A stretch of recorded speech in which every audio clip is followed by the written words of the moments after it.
నిన్న ఎవరో అంటున్నారు టెన్షన్గా ఉంది అంటే సరే ధ్యానం చేయండి టెన్షన్ పోతుంది అంటే ధ్యానం చేయడానికి పోతే ఇంకా టెన్షన్ వస్తుందండి అని అంటున్నారు. ఎందుకు టెన్షన్ వస్తుంది ఇంకా ధ్యానం, అసలు ధ్యానం ఎందుకు చేద్దామని వెళ్ళావు అనేటువంటి విషయం మీద మనకు ఒక అవగాహన ఉండాలి.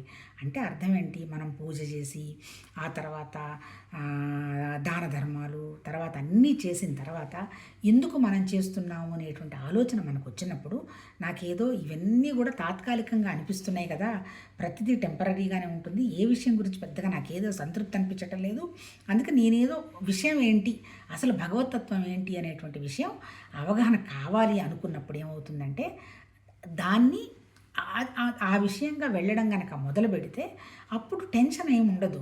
అంటే ఏంటి, అసలు మనం ఏదో చిన్న చిన్న కోరికలు తీరుతాయోనో ఇంకోటో అని కనుక పోతే మనం ఎందుకు కూర్చుంటున్నాం అనేటువంటి విషయం మనకు తెలియకపోతే డెఫినెట్గా గంట అరగంట కూర్చోవటం అనేది అంత తేలికైన విషయం కాదు.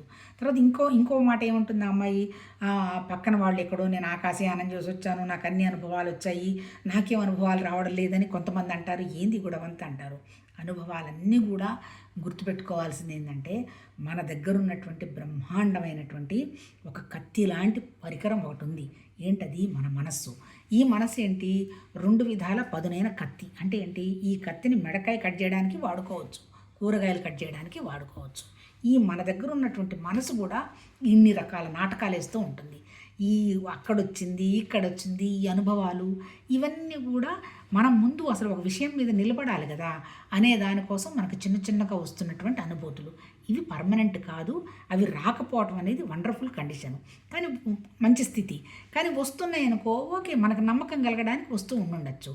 అల్టిమేట్ ఏంటి, ఈ భగవతత్వాన్ని మన మనసుతో కానీ మన బుద్ధితో కానీ కనుక్కోలేము. మనం ఎప్పుడు కనుక్కుంటాము? భగవతత్వం అంటే ఏంటి, నిరాకారంగా నిశ్చలంగా ఏ ఆలోచన లేని స్థితి.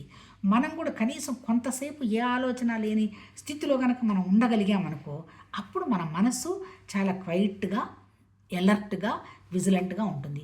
మళ్ళీ పరమాత్మతత్వం అంటే చాలామంది అనుకుంటారు డంబ్గా, నాకు దేని మీద శ్రద్ధ లేదండి, ఏం చేయపోవటం లేదు, సంపాదించాలని లేదు, ఏం లేదంటుంటారు. అది కరెక్ట్ అయిన స్థితి కాదు. 100% డైనమిజంగా ఉండాలి.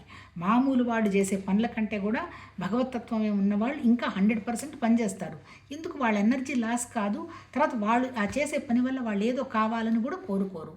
అంటే అల్టిమేట్ భగవతత్వం అంటే ఏంటి, సత్యం ఏందో తెలుసుకుందాము అనేటువంటి ఆలోచనతోటి ఆ సత్యం అనేటువంటి హయ్యెస్ట్ విషయం మీద కనుక మనం మనసు పెట్టగలిగితే ఈ చిన్న కోరికలన్నీ మనం ఏం అనుకోవక్కర్లా, అన్నీ తీరుతాయి. ఎందుకు తీరిపోతాయి? ఆ భగవతత్వం మనమే కాబట్టి మన ఆలోచన స్వచ్ఛంగా